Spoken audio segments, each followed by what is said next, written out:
Welcome home to USA Global TV and Radio. Ours is a place where dreams take flight, voices are heard, and stories are shared. This is where cultures meet, connections are formed, and ideas are transformed into action. This is your destination for authentic storytelling, diverse perspectives, and meaningful conversations.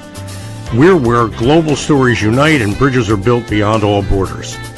Discover our world of education, entertainment, hope, and inspiration. Together, we're building bridges worldwide. Subscribe to our USA Global TV channel and download our USA Global TV app. Be our guest or join our team. Visit usaglobaltv.com. With heartfelt thanks to our executive producer, Dr. Jacalyn Kerbeck, music scored by Yifei Tang from Cloud Road Music, creative direction by Paul Garcia, and I'm Al Cini, and I'm very proud to be part of the USA Global TV and Radio family. So join us here at USA Global TV and Radio. Make us your home for global connection. All rights reserved. This video and its contents are the exclusive property of USA Global TV and Radio. Unauthorized use, duplication, or redistribution in any form is strictly prohibited. Thank you for being a part of our global community. Let's inspire together.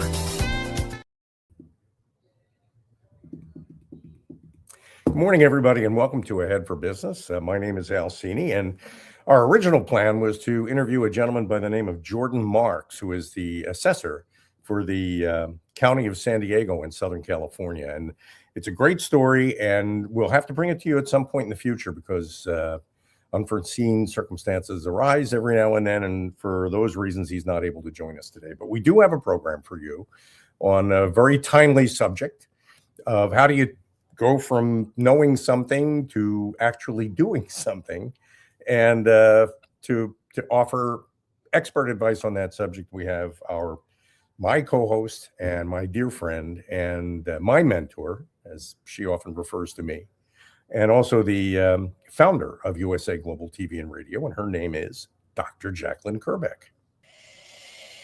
Mr. Cini, how are you today?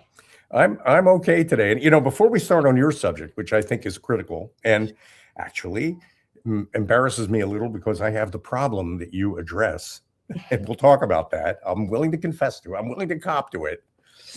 I did want to mention a little bit about Jordan Marks.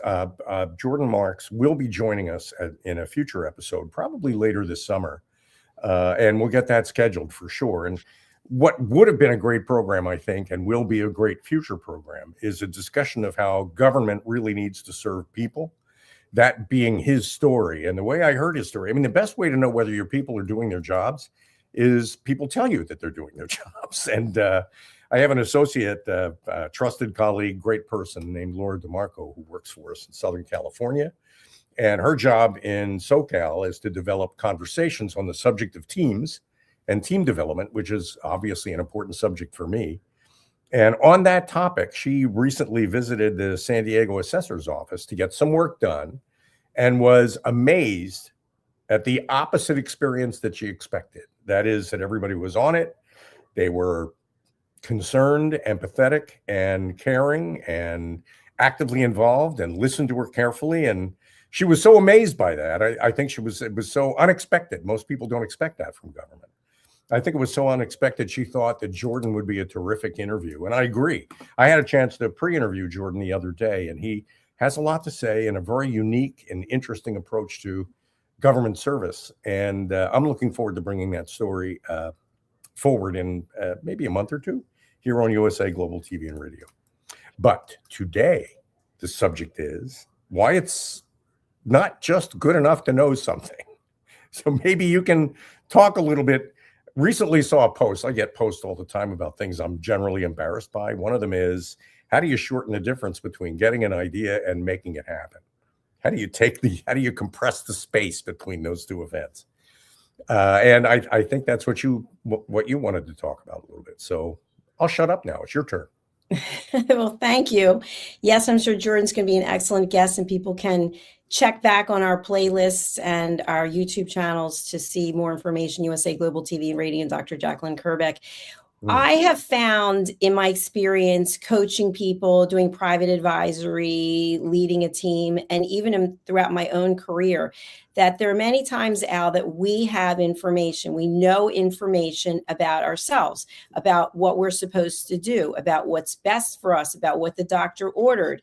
And even though we know the information, we do not take action. And one of the biggest areas is in our health. We know the things that we're not supposed to eat. We hear about it all the time. Stay away from sugar, stay away from caffeine, stay away from nicotine, et cetera, et cetera, et cetera.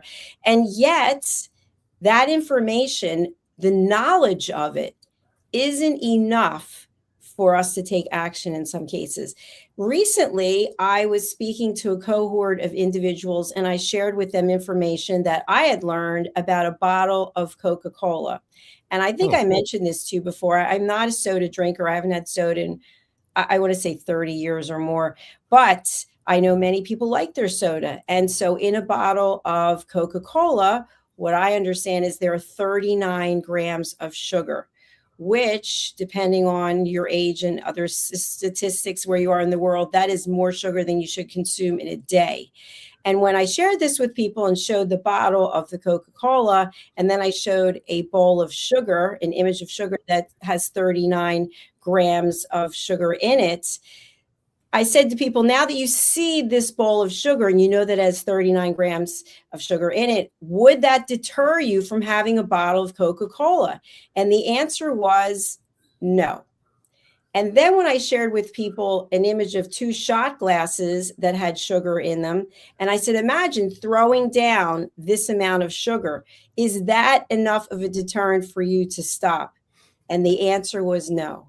So even though people know information, sometimes it's not enough for them to take action. So my newest book, which is coming out later this year, is called Stop: Why Knowing Isn't Enough.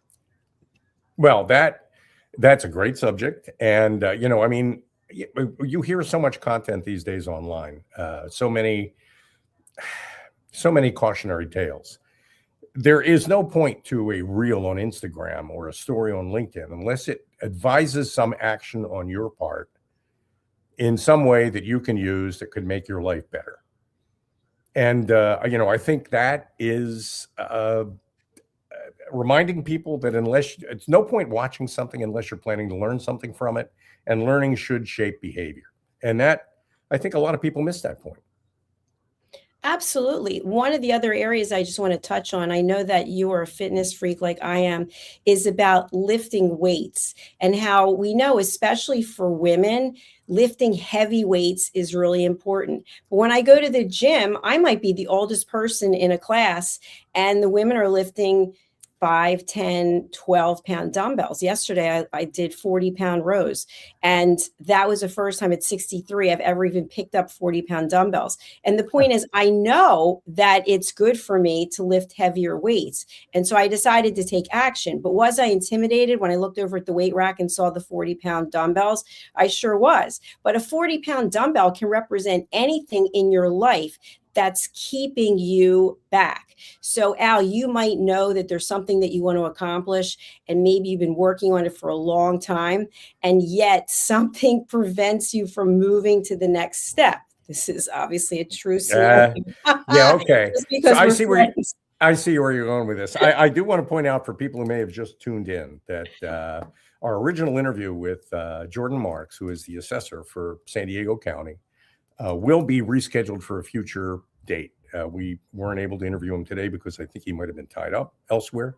So we've started the show on a different subject. Just want to let everybody know, if you're waiting on that interview will happen. It'll probably happen later this summer. But to your point, it is. What is the difference? I mean, what is the difference between an idea and an action? And sometimes I think people slip into the trap. Maybe since you kind of essentially pointed at me when you were talking. Yeah, I know. We, in order to make something actually happen, here's the challenge. A lot of people are big picture people. I mean, they like the big picture of things, and they say kind of are always looking ahead at the ultimate result of whatever it is they might have brewing in their heads. They're always looking at that. Unfortunately, 99% of the time, in order to get to that result, you've got to do the opposite of what a big picture person likes to do, which is hour by hour, day by day, set milestones for yourself and accomplish those milestones by doing some very detailed, what a lot of people would refer to as grunt work. And big picture people are just not really inclined to, they're not necessarily bad at it. They just rather think big picture, if you know what I mean. So when I confess that I haven't gotten finished with the stuff that I know I need to get done, which I'm finally working on, except not right now, I think a lot of it just has to do with I'm so wrapped up in what I know will ultimately be the revolution that I can cause that I've forgotten that getting to that revolution means mustering a lot of little details and soldiers in order to make that revolution happen, which I am, I guess I keep hoping somebody will come along and do that for me, but I've now given up. That's not going to happen. Let me know when they show up with their magic wand. I will. When somebody comes along and actually closes on all those details, and when that magic happens, I'll let you know, because then you could use it. But see, detail orientation though has always been something you've been very good at. I mean, that's something you're naturally inclined toward, isn't it? It is, and I'm also of the mindset that whatever it is that I don't want to do is what I need to get done first. And so for me, I now love exercise. I just use that because it's a huge part of my life. That comes first. That is the priority over everything else. So my entire day is scheduled around when I'm working out. And if I don't get to work out mentally, I have an issue because I know how good it is for me. And it's almost like running USA Global TV and radio, or writing books, or doing keynote speeches. I absolutely love it. And if I didn't love it, I wouldn't be doing it. So Al, what I'd like to just put out to our audience is many times people do not move forward because they're not passionate about whatever it is. And some of the things you can think of, we in the States, we have to pay the government taxes, right? That's not something that we look forward to doing, but it's something that we absolutely have to do. And so I've heard people talk, well, I don't want to pay the government anymore. Well, sorry, I guess you have to move somewhere else because this is part of the reality. So people look at other things, other aspects of their life in a similar sort of way. But if you want to move forward, you have got to take action. And I think that's what really separates people who are successful from the people who have the big dreams. And one other comment, and then I throw it to you, which is, I also think sometimes people are procrastinators because they consistently overanalyze and they worry. If I don't do this, if I do this, and they start mapping out the whole flow chart, but they don't look at it the other way. If we were to turn it on its head, which is, what good things will happen when I do this? When I'm on the other side of the wall, of the fence, of the rainbow, I see myself over there. What are the good things that are happening for me there? Well, okay. Okay. So, all right. So here, I guess what we want to do is try to give people advice, right? I mean, that's what we sort of. Well, I think just sharing our own experiences, and people can take from it what they want. Okay. Listen, my professional background, as you know, is project management, and everything about project management is individual, tiny little details that people may not be particularly excited about, just to put it mildly. It's kind of like you mentioned taxes. April 15th is obviously the big day in the world of taxes. Oh, April 14th becomes the day when all the work happens. I mean, all of a sudden everybody realizes, oh my God, April 15th is what? Where did this come from? And so April 14th is when a lot of people actually get around to doing the paperwork that they need to do in order to hit the deadline of April 15th.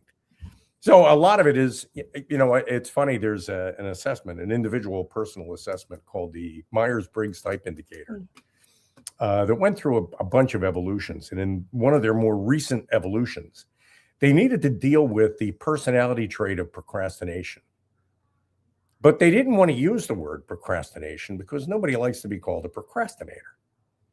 So in explaining that based on your assessment results, you might have a tendency toward that, they refer to it by using the phrase pressure prompted. which I think is kind of a euphemism for procrastinator, and that's kind of it. And I think a challenge that you have very successfully overcome is the challenge that big picture thinkers have when it comes time to breaking that big picture down into little individual accomplishments that need to be addressed and ticked off. How do we make a list that has to be checked off, that when all those items are checked off is the big picture that you're so much in love with and that you want to make happen? And a lot of people have kind of an aversion to even creating the list, because once you've made that list of things that have to happen, you've essentially hung that list around your neck and made you the person responsible for making them happen. And until you do that, you're in this weird, you talk about quantum physics every now and then, and I know that's something that in some of your other programs you explore with people. A thing isn't a thing until a decision is made about it. And it's one of the basic elements of quantum physics. Everything else until then is in this state of superposition, where it might be this or it might be that, or it might be here or it might be there. And it's not definitely anything, and it's not definitely anywhere until somebody has made some observation about it. Until somebody has taken some action, if you know what I mean. And the frustrating thing for me is that, and I can tell you this from my experience, once you've taken an action, it triggers all the other ones. So the challenge to getting things done isn't getting them done, the stuff at the bottom of the list. The challenge to getting things done is to start with the thing at the top of the list as quickly as you can, because that leads to getting the second thing on the list and the third thing on the list done. If you see what I mean.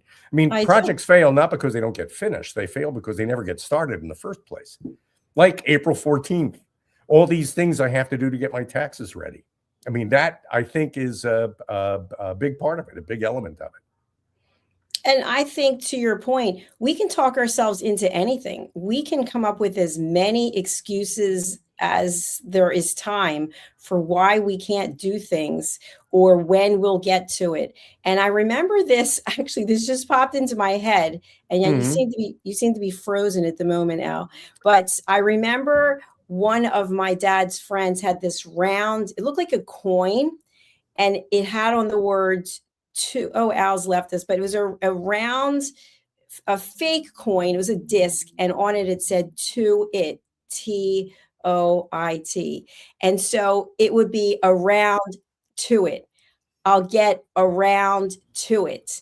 So the person would hand out this coin anytime someone said, "You know what, I haven't done it yet. I'll get around to it." And it really is a visual image of what goes on, because people will say this over and over again. And as soon as I hear this word, my little hairs on my neck go up.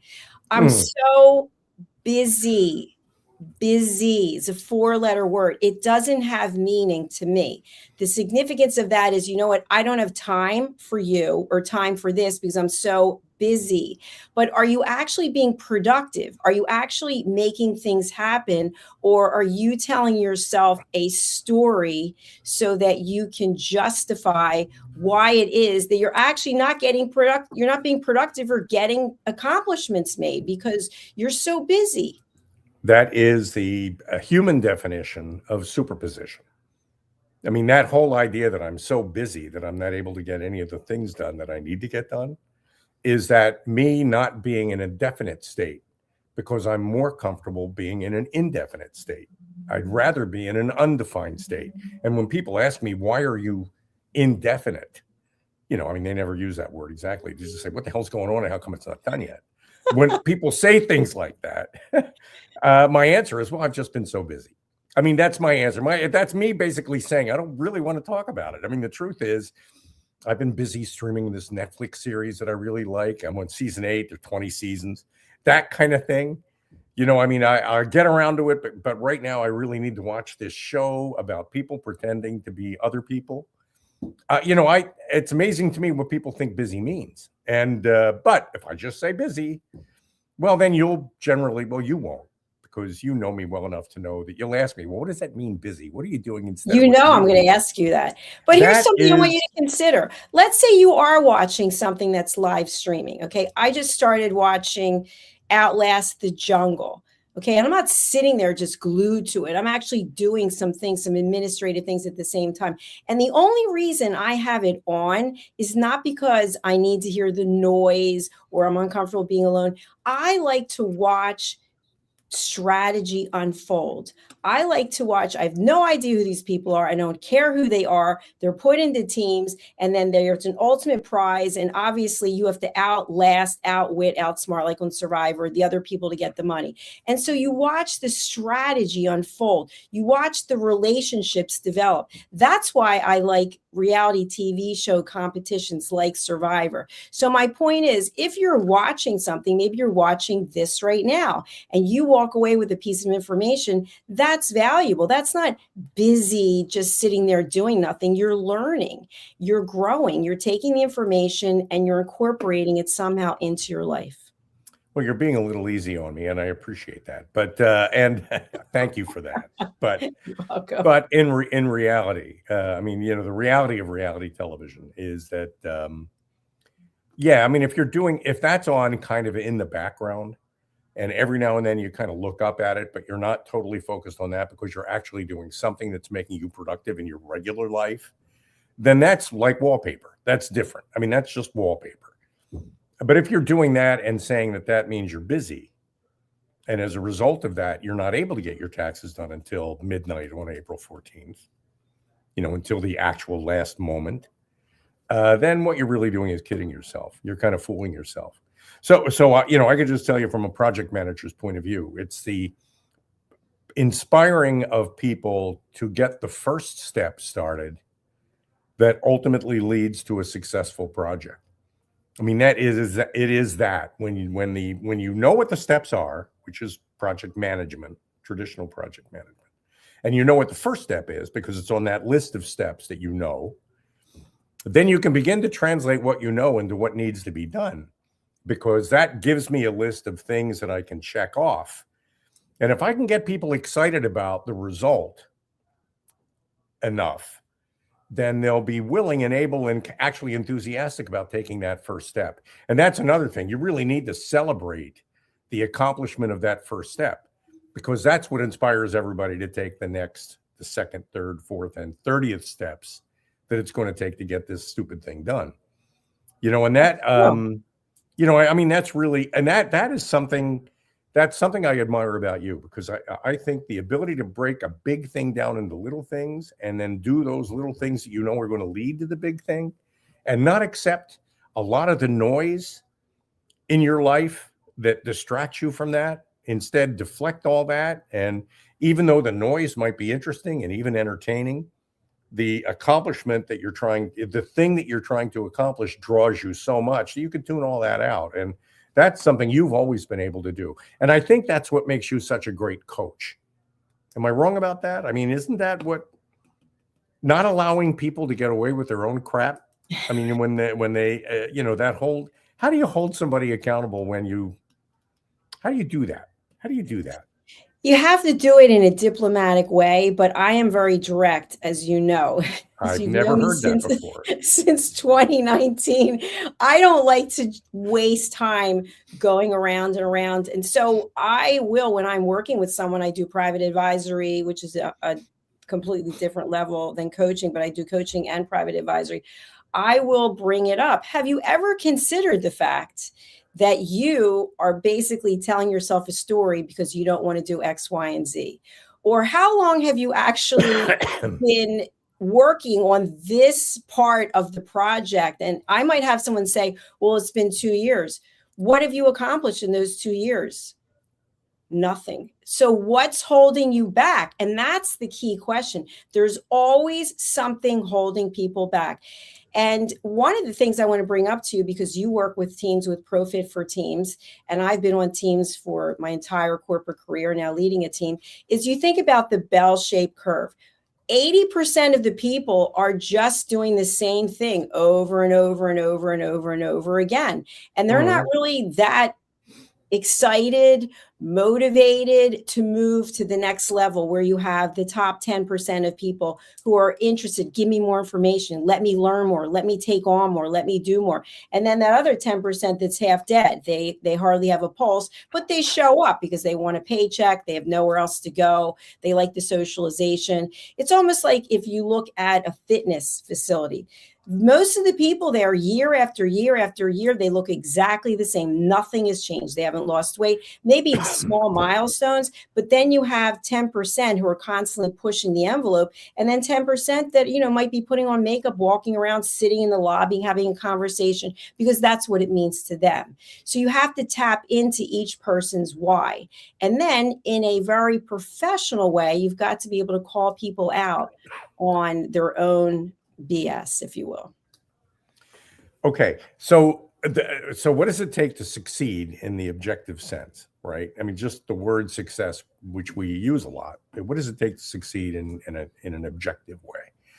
Well, the first thing it takes, the second thing it takes is what we've been talking about, which is how do you take that success, whatever you imagine it to be, break it down into steps, and then get started on step one and get excited enough about step one that you do step one. And after you've done step one, you use the energy of excitement and celebration from that to drive you, to draw you. I shouldn't say drive, because it really isn't self-propelled more than anything. What draws me into doing the second step after I know that I've done the first step? And how do I finally become less indefinite and more definite? Yeah, and that really is breaking things down into steps. And I think that's kind of coaching, right? I mean, that's coaching. But here's the second issue. The second issue is if my ultimate end state are wagons with wooden wheels drawn by horses, and I believe the world is headed away from the automobile into horse-drawn carriages, and that's my belief. And in order to realize that dream, I've identified steps of getting horses and building carriages and making wheels and doing all that stuff. In other words, if I have a crappy idea, there's no amount of energy that I can put into the execution of the individual details of it that's going to cause that idea to be wanted by anybody else other than me. So I don't know if I agree with that. I don't know if I agree with that, and I'll give an example. Yeah, okay. Point. Well, I want to hear this one. Point, counterpoint. Okay, so during the pandemic, I became part of this program to get certified in meditation. And long story short, they were bringing in people each week to talk about something, and they were business people, because meditation, mindfulness, etc., is very big in corporate America as well. And this person charges $25,000 an hour for coaching. And so I was in shock, speechless. I went to the person's website to see what is it this person's doing? What's this person's background? And the entire premise was that she needed 4 people in a year. She wanted to make $100,000. And all she had to do was convince 4 people that what she was offering had value. And the first year she had 6 people. And then it grew exponentially. So if you have an idea to go back to horse-drawn carriages, maybe you'll find someone who loves the historical aspect of it, or someone who has a farm and wants to give buggy ride. I don't know what it is, but all you'd have to do is convince a small number of people that this is a concept. And you're so passionate about it, the way you're talking about it, you draw people in. They're like, let me see what he's doing. I've got to be part of this. Yeah. Well, I'd say it's 20. How much? $25,000? 20. See, I got your attention with that too. Yeah. That got me. That kind of worked me up. Go ahead. So 20. How much? $25,000 an hour. An hour. Okay. So you got some head of some royal family in the Middle East, right? I mean, now we're talking about money that at $25,000 an hour, you're going to rack up quite a bill in a very short period of time. And working with somebody who may or may not have a terrific idea, who knows whether the idea itself is any good. Your goal in working with them is to help them understand what it's going to take to get that idea off the ground, however bad that idea might be, whatever that might be. And if you're going to tell them that your services in helping them accomplish that is worth $25,000 an hour, It's like you said, if I can get $1 million a day for consulting, then I don't really only have to work about 1 day a week. Exactly. You know what I mean? To make a whole lot of money. You just mentioned something. You said a bad idea. I'm not going to ever tell someone they have a bad idea, because that would be me judging them. What I would say is I'd ask them to look at it from both sides. What research have you done? What is the demand, the willingness to pay? That's a huge important term. What is the willingness to pay for the carriages, for your service, $25,000 an hour? What research have you done?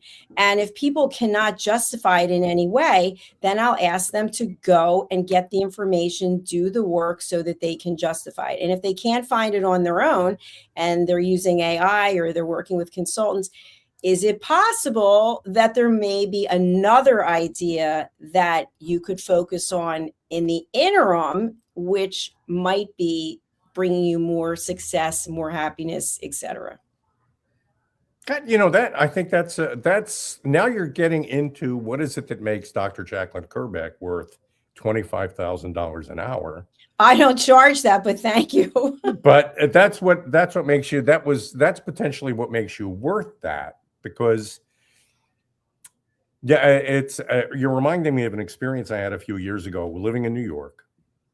For whatever reason, I decided to join the Manhattan Yacht Club, mostly because, well, I wanted to learn how to sail. I thought it would be a fun thing to do, and it was. Always learning something new about you. I love it. Well, there you go. So here I am on the Hudson River on a boat, doing all the things a sailor needs to do in order to get from Lower Manhattan, which is downriver on the Hudson, to Upper Manhattan. The goal was, it's really such a dumb idea. I just can't believe the goal was to get to the 79th Street Boat Basin, which is where they serve a terrific lunch.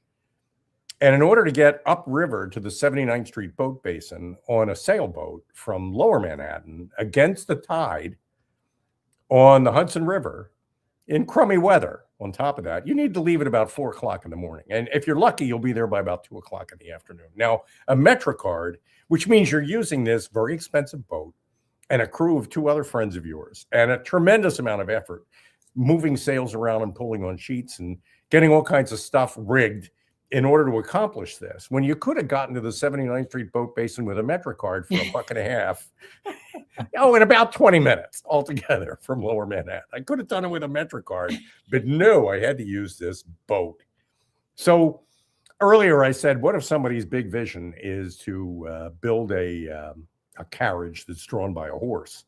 Because people may prefer carriages drawn by horses, right? They might.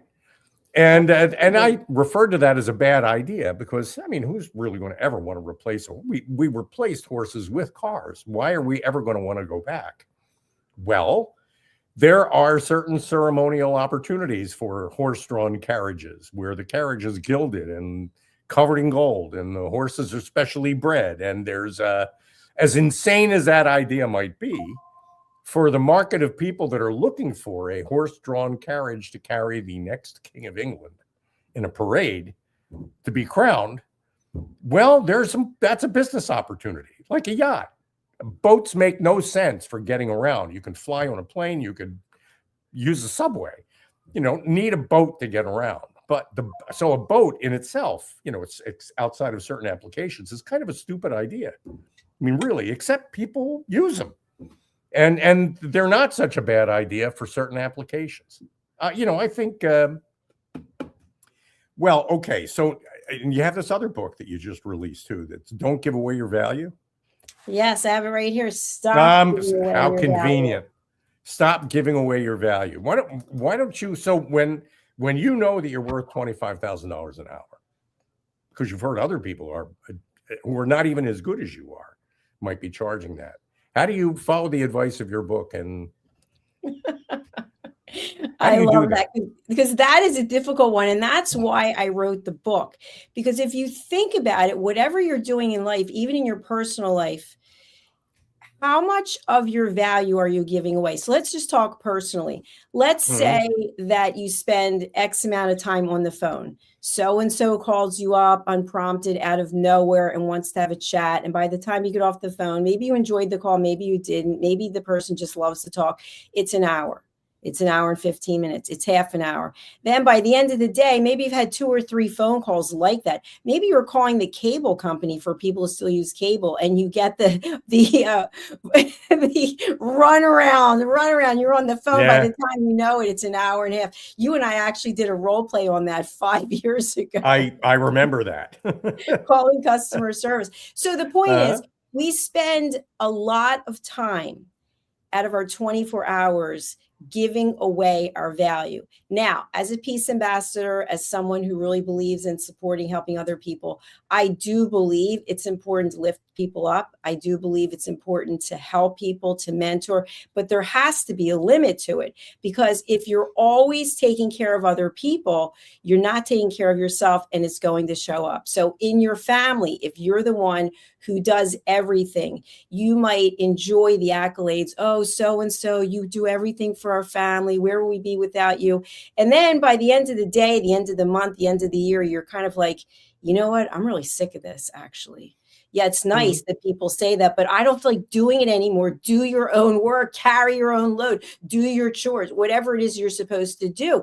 It starts building up, and it's the same thing in business.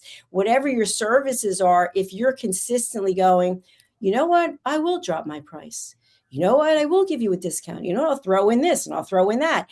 Eventually, you're going to have people who don't respect you anymore because they're used to you giving away your value. And when you finally realize it and you stand up and say, you know what, I'd love to work with you, but these are my prices. These are the packages. This is what it costs to do business. And then people can say yes or no. But when you stand up for yourself like that, that basically commands respect. And the person whose respect is most important is your own. You learn to respect yourself. Now, on those same lines, Al, people can be in fear. What if I don't give a discount? What if I don't do what they ask? What if I don't throw in this? What if? And now you're constantly second guessing yourself. And then you get the deal. I have seen this happen. It has happened to me. And they are the worst clients to work with. And that is a judgmental statement I can back up with evidence. They want everything for nothing. And then it's like by the end of the day, you realize you lost money, you're frustrated, you're aggravated, and then the relationship isn't going to go on anyway. The same thing with personal relationships. You must be this tall to ride this ride. That's right. I love that. Period. You must be this tall to ride this ride. You know, I think there's a huge lesson in that, because our old friend cognitive dissonance kicks in. When we keep doing things for free or nearly free, we define ourselves in terms of doing that, exactly that, giving that away. And after a while, it becomes self-reinforcing. So while you're watching your bank account shrink because you're spending all this money to deliver services to people who really aren't even using the services, but expecting you to keep providing them for free over and over and over again, you're really doing, not only are you not doing yourself a service, obviously, but you're not even serving the people you think you're serving, because that's not really even helping them. I mean, they're not really being helped by that either. So you don't make the difference by giving away what you have.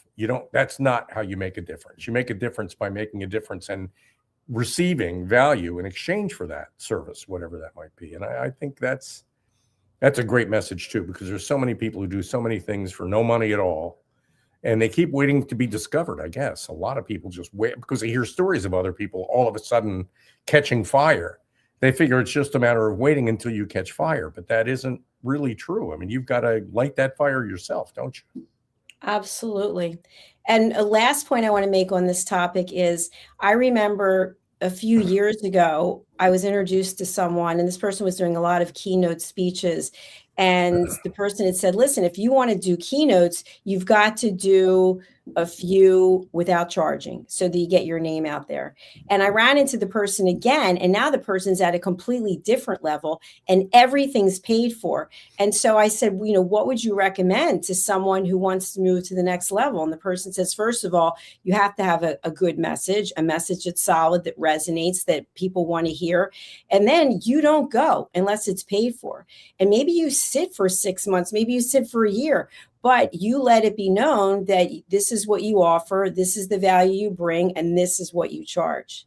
And I think that's a very fair statement, because if you don't believe that you're worth X dollars, then you're never going to get that money. So for me, with the $25,000, that was something someone else was charging. I feel that $25,000 an hour is not my price point. My price point is about $800 an hour.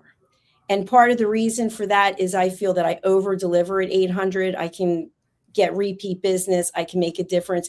At 25,000, maybe I feel like I have imposter syndrome, but I don't know what I could bring in an hour for $25,000 that I would say, you know what, I think that was worth it. So I'll keep working on that.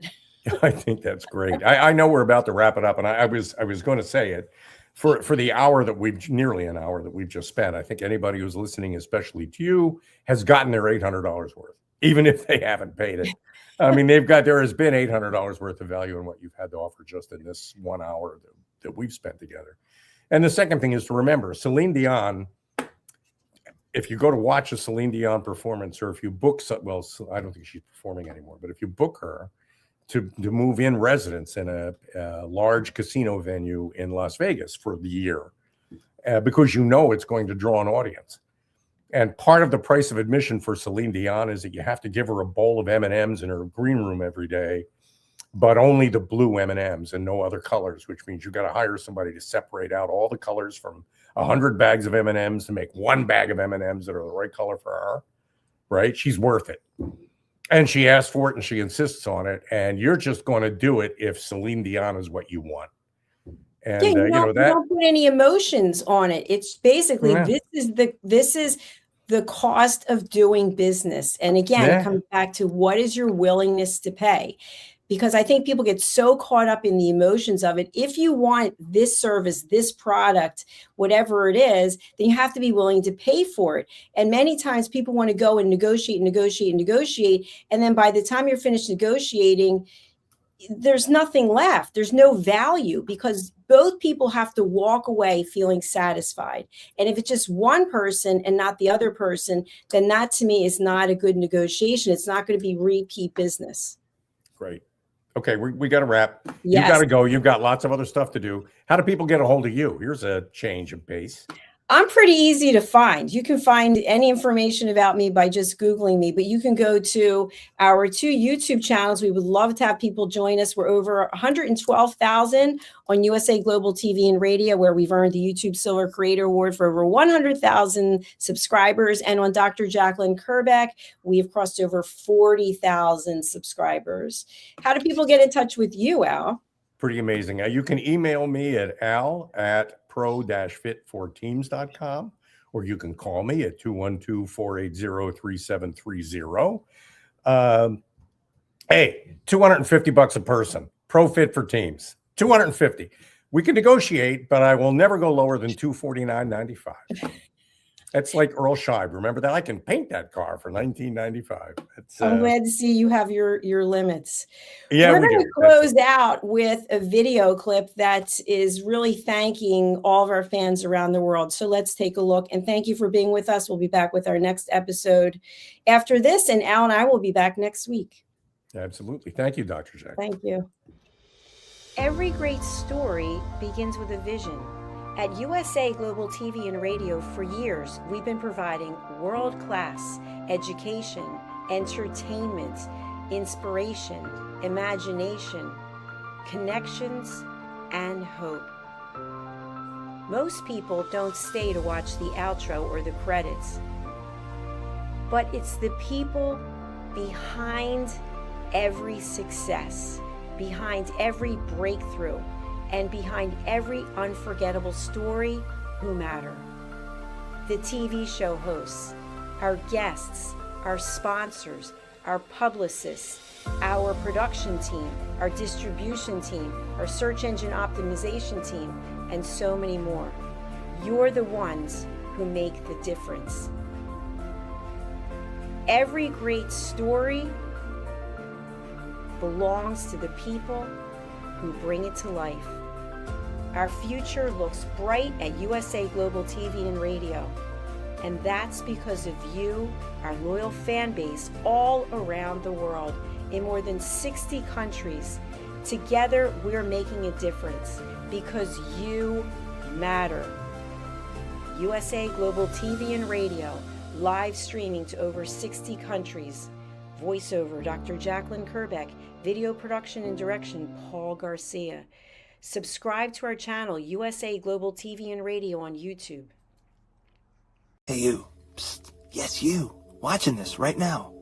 Are you creating content, a blog, a podcast, a newsletter, going live on Instagram or TikTok, and still not seeing real visibility or growth?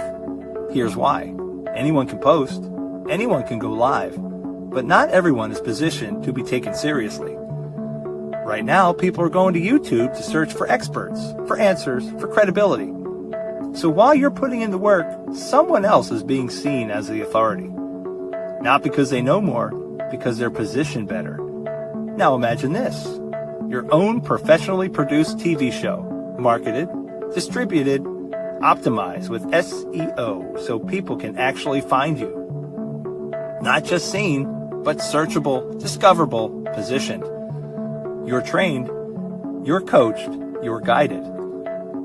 No experience necessary, but you do have to be coachable, because this is about stepping into a higher level. This isn't about doing more, it's about doing it right. We've already built the platform, 2 YouTube channels, a global audience, a Silver Creator Award. So the question is, how much longer are you going to rely on temporary visibility when you could be building real authority? If you're ready to be seen differently, go to usaglobaltv.com and apply to host your own show. This is for individuals who are serious about investing in their visibility, their credibility, and their growth. If that's you, we're ready. USA Global TV and Radio, where your voice becomes your platform. Executive producer, Dr. Jacalyn Kerbeck. Videographer, Paul Garcia. Voiceover, Ed Vargas. All rights reserved. This production is the exclusive property of the USA Global TV and Radio and may not be reproduced, distributed, or used without written permission. USA Global TV and Radio proudly presents Tracy Cram-Perkins, a dementia caregiving survivor teaching how to balance care with peace of mind. #1 resource for dementia caregivers. It's the book Dementia Home Care, How to Prepare Before, During, and After. Over 17,000 copies sold of this must-have guide. And now a testimonial from Tracy Smith. If I was to describe this book to someone who is going through a similar situation, I would underscore how important it is to have some sort of a tool or a guidebook to help you through certain stages. And there's so many, it's such an unknown topic to the average person. And to have this as a reference is essential. It's going to help you get through it personally, as well as help your loved one manage. To learn more, go to tracycramperkins.com.